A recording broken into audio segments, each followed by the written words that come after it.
Morning प्यारे बच्चों। आज क्वेश्चन नंबर 15 डिस्कस करने के बाद मिसलेनियस एक्सरसाइज करेंगे हम। क्वेश्चन 15 है हमारे पास, given a matrix, find a inverse and using a inverse solve the system of equations. तो यहाँ पर आप ए इनवर्स किसी भी मेथड से निकाल सकते हैं, चाहे आप एलिमेंट्री ऑपरेशन से निकालें या A inverse equal to adjoint A divided by determinant A वाले मेथड से निकालें।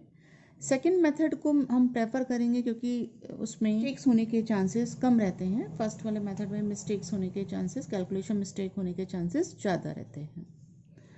तो आपने ए इनवर्स निकाल लिया। अब आपको उसने कहा using a inverse you have to solve this.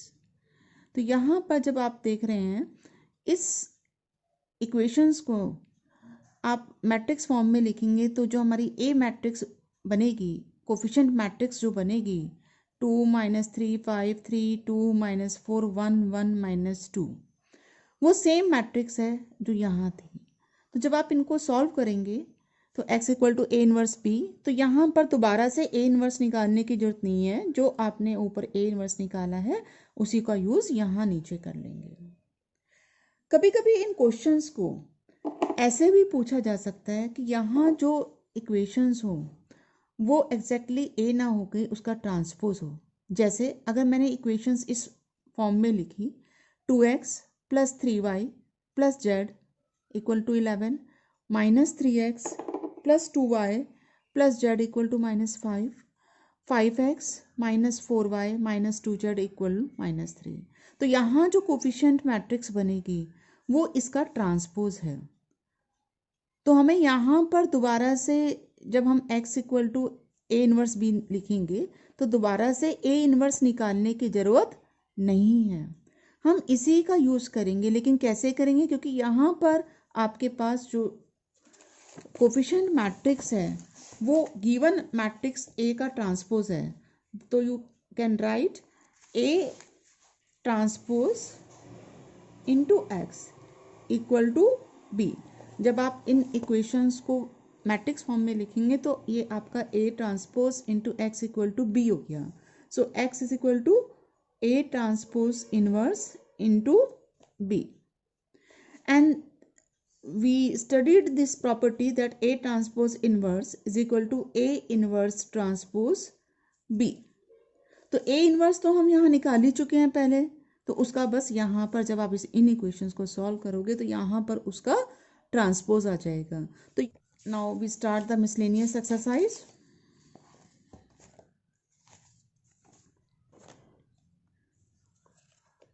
First question is prove that this determinant is independent of theta। Independent of theta means जब आप इस डिटर्मिनेंट की वैल्यू निकालें तो वहाँ उसमें theta it should be free from theta नहीं आना चाहिए। तो यहाँ इसको हम एक्सपेंड कर देंगे। तो फर्स्ट रो से एक्सपेंशन करेंगे, expand by r1, then you will get x minus x square minus 1, then minus sin theta minus x sin theta minus cos theta plus cos theta into minus sin theta plus x cos theta. So it becomes minus x cube minus x plus x sin square theta plus sin theta cos theta minus sin theta cos theta plus x cos square theta।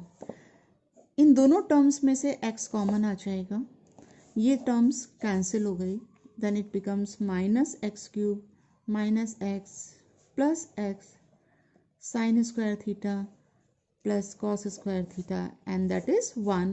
So it becomes minus x cube minus x plus x, ये cancel हो गया and you are left with minus x cube। और इसमें कहीं theta नहीं आ रहा, it means It is independent of theta.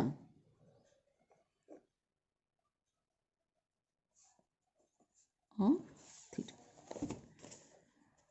Second question is, without expanding, prove that a square, bc, b,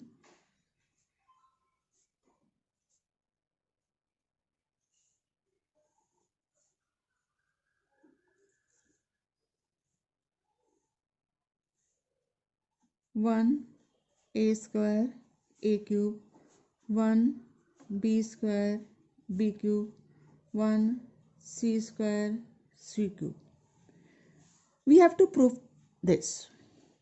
तो यहाँ अगर हम राइट साइड को देखें तो ए square b square c square आ रहा है, ए cube b cube c cube आ रहा है, और 1 1 1। तो हम इसको ध्यान में रखते हुए अगर लेफ्ट हैंड साइड से स्टार्ट करें और फर्स्ट रो को ए से मल्टीप्लाई कर दें, यहाँ बी सी आ रहा है, ए से मल्टीप्लाई कर दें तो ये ए स्क्वायर बन जाएगा, ये ए क्यूब बन जाएगा, यहाँ ए बी सी। सेकेंड को बी से, थर्ड को सी से, तो multiply R1 by A, R2 by B and R3 by C। लेकिन क्योंकि डिटर्मिनेंट में अगर हम ऐसे रोज को मल्टीप्लाई करेंगे तो डिटर्मिनेंट की वैल्यू चेंज हो जाती है, तो हमें अगर हम मल्टीप्लाई कर रहे हैं तो हमें डिवाइड भी करना पड़ेगा उन टर्म से, तो इसलिए हम लिखेंगे 1/ABC से डिवाइड भी करेंगे, अदरवाइज डिटर्मिनेंट की वैल्यू उतने टाइम्स हो जाती है। ये बन गया हमारे पास a square a cube a b c, b square b cube a b c, c square c cube a b c. Now from the third column you can take ABC common, take ABC common from C3, so it becomes ABC divided by ABC, a square b square c square a cube b cube c cube 1 1 1। लेकिन हमें 1 first column में चाहिए, तो हम पहले इन दोनों columns को change कर देते हैं, चेंजिंग 2 एंड C3, तो नेगेटिव हो जाता है और ये तो कैंसिल हो गया तो माइनस हो जाएगा, ए square b square c square 1 1 1, ए cube b cube c cube. फिर एक बार चेंज करेंगे, यहाँ और C2 को चेंज करा, देन इट बिकम्स, फिर माइनस कॉमन आएगा तो वो माइनस और ये माइनस प्लस हो जाएगा हमारे पास, so it becomes 1 1 1 a square b square c square a cube b cube c cube, और यही हमारी राइट हैंड साइड है। Question third is simple, you can get the answer by simple expanding it by the first row. Question number 4 is very important, ये board exam में आया हुआ question है।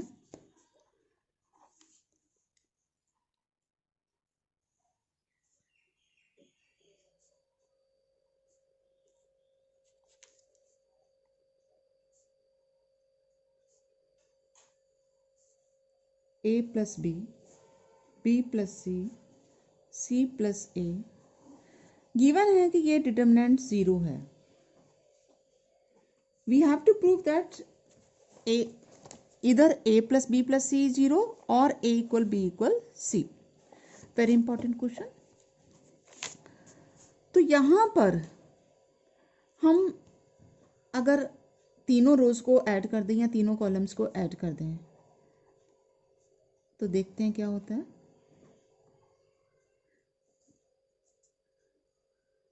You will get twice a plus twice b plus twice c. Similarly here twice A, twice B, twice C.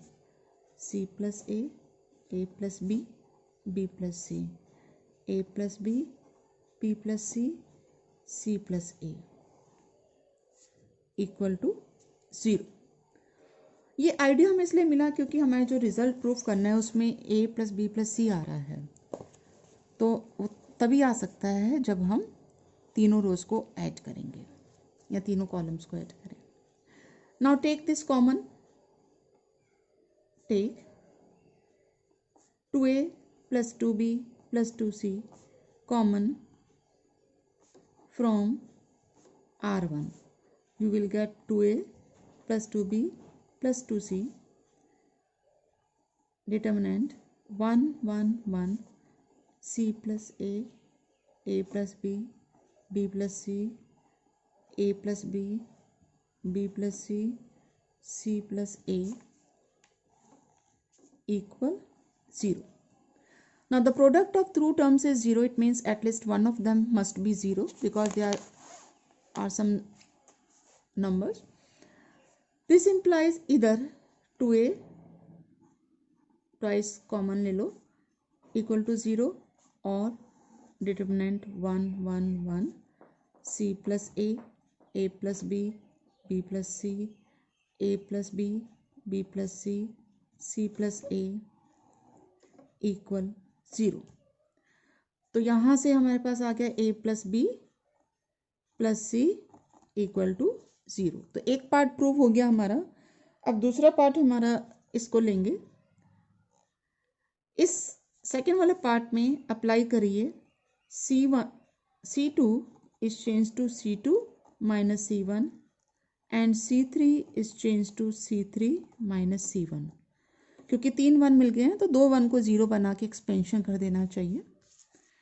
Then you will get 1 C plus A plus B 0, B minus C, यहाँ C minus A 0, then B minus A and C minus B equal 0।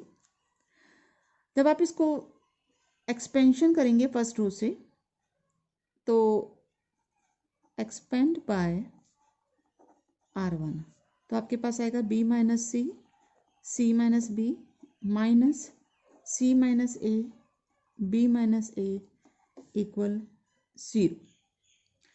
तो यहाँ से आपके पास बना b c minus b square minus c square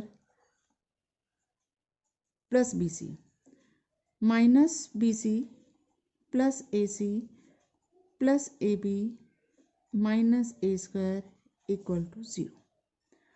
यहाँ पर क्योंकि minus a square minus b square minus c square आ रहा है, two b c minus b सी कैंसिल हो गया है, हमारे पास a b plus a c plus b c आ रहा है। तो यहाँ आइडेंटिटी बनाने के लिए हम पूरी इक्वेशन को -2 से मल्टीप्लाई करते हैं, मल्टीप्लाई बाय -2। तो हमारे पास इक्वेशन बन जाएगी twice a square plus twice b square plus twice c square minus 2ab minus 2bc minus 2ac equal 0। इसको हम स्प्लिट कर लें, a square plus a square, b square plus b square, c square plus c square minus 2ab minus 2bc minus 2ac equal to 0। ऐसा हमने इसलिए करा है क्योंकि a square plus b square minus 2ab एक identity बन रही है हमारी a minus b whole square. इसी तरह से ये ए स्क्वायर सी स्क्वायर और माइनस 2ac ये बना रहा है a माइनस सी स्क्वायर, और लास्ट में ये b square plus c square minus 2bc बना रहा है b माइनस सी का square. Now the sum of squares of these terms is 0 and the square is always positive, so its sum cannot be 0 unless otherwise these terms are itself 0। तो ये तभी possible है जब a minus b is 0, a minus c is 0 and b minus c भी 0 हो, क्योंकि square हमेशा positive होता है और पॉजिटिव टर्म का सम 0 नहीं हो सकता। तो यहाँ से आ गया ए इक्वल बी, यहाँ से आ गया ए इक्वल सी एंड या बी इक्वल सी। सो तीनों को कंबाइन करें तो हमारे पास आ जाएगा ए इक्वल बी इक्वल सी, और यही हमें प्रूव करना था। Now you can try questions up to question number 5. Thank you.